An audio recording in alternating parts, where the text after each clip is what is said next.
You're going to need a lot of willpower if you're going to change any of them bad habits you got. Just kidding.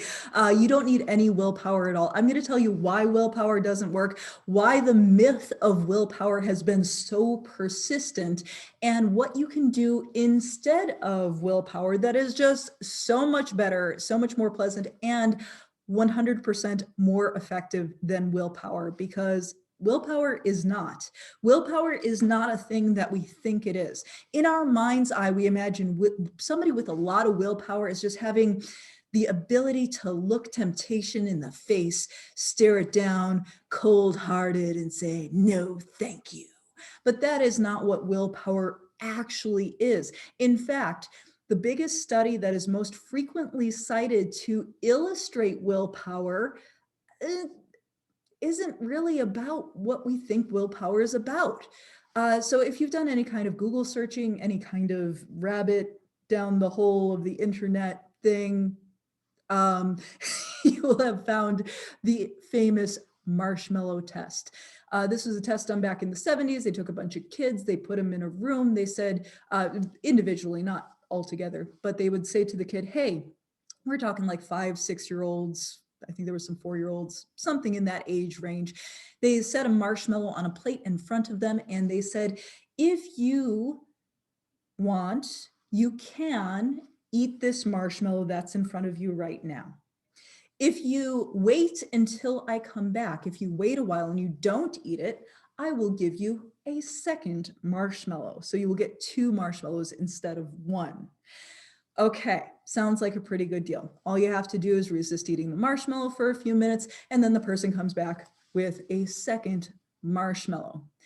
And here's where it gets interesting. When the adult leaves the room, of course, you have the kids that are like, scoop, eat the marshmallow, done, right? They didn't even like do the math to get that second marshmallow. And then you had some other kids who would look at the marshmallow for a while and they would agonize over, and then they would maybe like lick the marshmallow and they'd just be looking at it. And you could see the pain in these poor children as they're agonizing over looking at this marshmallow. And then they give up and they eat it. Or another thing that happens is these kids will agonize over it, but then they will distract themselves by doing something else. They're going to look away from the marshmallow. They're going to start thinking of the marshmallow as being something different. Children who were interviewed afterwards, some of them used their imagination to think of the marshmallow as something different or that it wasn't there at all, but they would put it out of their mind. So what I'm saying is, although this study was used to illustrate willpower, and they showed that the children who were able to resist the marshmallow did better at like school scores and different things later in life. If you actually watch the video and you take the word willpower out of your brain, what you actually see are strategies for ignoring something that's right in front of your face. They're not staring down temptation and rejecting it. They're finding ways to ignore it. So willpower doesn't work even in the study that shows that's supposed to illustrate what willpower even is. It's not, it's a myth. I don't know how, I don't know why it got into our vocabulary, into our imaginations as a thing that humans ought to do, that should do, to resist temptation somehow became this very virtuous thing. But humans haven't survived and become the top of the food chain by not eating whatever was in front of them, by not seeking out comfort, by not slacking off to conserve calories whenever we can. These are all behaviors that are instinctual in us, and there's no little piece of the frontal lobe that's going to override that big old part of your lizard brain that's hardwired for survival. That is to be lazy whenever lazy is available, to eat food whenever food is available, and to seek out comfort whenever comfort is available. When it comes to actually changing habits, whether we're talking about a diet or quitting smoking or reducing drinking or whatever it is that you're trying to do, or increasing your exercise, it is not about willpower. Stop thinking about things in terms of willpower. You're never going to have it, never going to get it, and you do not need it. Willpower does not help anyone with their fitness journey. And Yes, there are people that will say, oh, I have great willpower. That's why I'm so good at the fitness. And it's like, okay, I'm glad you feel great about that, but that is not why, okay? To get these habits in place. So when something is a habit, when you're doing it routinely, it has its own sort of momentum, but to create that habit or to break a bad habit, we have to add or subtract the amount of friction between you and the thing that you're either trying to do or not trying to do. So if I am trying to eat less junk food, the solution is not to have junk food in my refrigerator and then just rely on willpower to not eat it. The solution is to get it out of my kitchen, okay? And I know I hear 1,000 parents screaming right now, I can't get rid of the junk food because my children, and if I don't have junk food to control them, I'm not going to take away your child control, don't worry. But if there's somebody in your house who must have junk food, quarantine that stuff to a different part of the house or a different shelf or a different cupboard where you don't have to see it, you don't have to look at it, and you can start categorizing it in your brain as not available for you. That's somebody else's, right? Do not have it in the mix. Don't have it out. That's a pretty simple way to increase friction, right? Is to not have it grab and go. And then if you're trying to be on a specific meal plan, not only take away the bad stuff, make sure that, and this is more important in a lot of ways, make sure that you have an abundance of what you are supposed to eat and that you're not cutting calories so low that you end up just like driving to, some fast food joint to get takeout, right? You want to have enough food that is available, that is satisfying, that is maybe not the tastiest, but it's more convenient than going out if it's already there, isn't it? Right? So you take away your excuses, you put more friction between you and the food that you don't want. And this goes for other things as well, whether we're talking about cigarettes or alcohol, if that's what we're trying to get rid of, that kind of thing. So anything you're trying to change or reduce, you want to increase the friction between you and that thing. If you are doing this regularly and really curating your environment and curating, what is around you, you will not need willpower. You won't. So what happens if you have to go out, if you have to go out to the store, if you have to go out to a friend's house? What happens if you want to do something, like you want to exercise, right? We're going to get to all of that. So if you're going out, any scenario that you can imagine yourself in, I want you to do a little brainstorming ahead of time. If I go to this restaurant, then I will order X. If I have to get stuff at a convenience store, then I will do this. If I run out of my meal prep, chicken, rice, vegetables, whatever, then I will do this.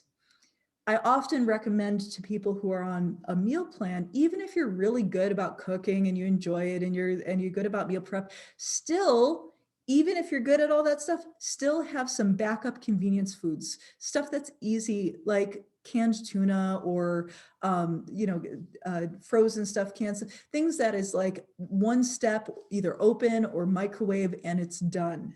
Easy things, okay? Always have a backup layer of easy things, because what happens if you skip a day of meal prep, if something goes bad, if something wrong happens, if you have to go out somewhere, you want to have a backup plan. Planning is what will get you there, not willpower. Planning for your future worst potential self. Think about yourself 24, 36, 72 hours into the future. Imagine you had a bad day. Imagine you had poor sleep last night. The cat was meowing and waking you up at all ungodly hours, and you're tired, and you just want comfort, and you just want convenience, and you're just so hungry. Imagine that version of yourself. What would you have to make? How easy would you have to make it for yourself in that state to continue to eat on plan? That is the person you're planning for. Don't plan for the person who just woke up fresh in the morning and be like, I'm not hungry yet. I'm just going to have a little bit of black coffee and maybe I'll try like intermittent fasting or something because I'm just so not hungry first thing when I woke up. Of course, you're not hungry yet, but wait until you are hungry and then tell me that intermittent fasting is a good idea. It's not. Willpower is not a good idea. Do not try to put up this front that you can just willpower your way out of it, think your way out of it, do some pre-planning and plan for your worst future self, okay? As far as finding ways to do something, like to do exercise, you want to reduce the amount of friction. I highly recommend having a section of your home that has clear floor space with no crap on it, having a section of your home that you can easily go to and do some simple body weight exercise. If you go out to a park or out to a gym, have your gym bag packed, ready to go. Make sure that your sneakers, your workout clothes, all that stuff is always fresh and ready to rock and roll. Make sure that you have a planned space, a planned area, a planned time, and remove all obstacles from that. One of the best ways to do this is to work out from home. That's why I do online classes at the Nerd Gym, www.thenerdgym.com, if you want more coaching with me. But make sure that you have that area of your home cleared out, that if you have exercise equipment, that it is dusted off and available where you can actually use it, okay? So make sure that you have easy access. If you have to pull things out of a cupboard, if you have to move things off of the floor, it's just not going to happen. If exercise is a priority for you, it should be reflected in your home, in your space, in your closet, in the trunk of your car, somewhere in your life, in your environment. Exercise should be obvious and represented so that you actually have a trigger to do it. Don't hang your laundry on the treadmill. Find a way to make it easy to be there and pleasant to be there, and be there at a certain time of day, even if you have zero intention of exercising. Because when you're planning for that future bad mood self, I will tell you, I've had to trick myself into exercising so many times. One, it really super helps to have a partner or a group of people or somebody to hold you accountable and work out with. But if you don't have that, you absolutely must have in mind at least a time that you would be in that space. And you tell yourself, okay, if I don't feel like working out, planning. If I don't feel like working out, then. If then scenarios are super important when it comes to planning. If I don't feel like working out, then I will still go into the space and do a couple of stretches and spend a minimum of 10 minutes or whatever. Now, you might find that once you're in the space, once you're beginning to move, that you might become more amicable to wanting to work out. You might decide that, hey, you know what? Fine, I'll do a few squats. Fine, I'll do the planned program that I had for myself. I'm here already. I've already got my exercise clothes on. Just take it one step at a time. If you plan ahead and you say, okay, I'm going to plan to be in my exercise clothes and be in the space in my home at this time, regardless of whether I feel like it or not. And you can always give yourself an out along the way, but do one step at a time and get there. Plan for your future self. Plan for your worst version of you, the most grumpiest, like ill-tempered version of you. That is who you are planning for, because that person, they are not going to use willpower, right? So right now, while you're highly motivated and looking up videos on willpower, this is the time to actually put a plan together and plan to do something really cool that will make willpower not necessary, because willpower just, it doesn't work. So yeah, if you would like more coaching with me, and you don't have to use willpower to do it, go to www.thenerdgym.com, sign up for any membership level that will give you access to live online classes where you have a certain time to meet people for a well-planned and designed program, and we will hold each other accountable. And I have meal plans that will allow you to not feel hungry and deal with your most grumpiest self. So yeah, www.thenerdgym.com. Also, like, subscribe. It really helps out the channel a lot, and I appreciate that super duper much. Any comments, go ahead and pop them down in the comments below, and I will see you on the next one. Or you will see me on the next one. Or will I see you on the next one? Or will we see each other? Let's find out.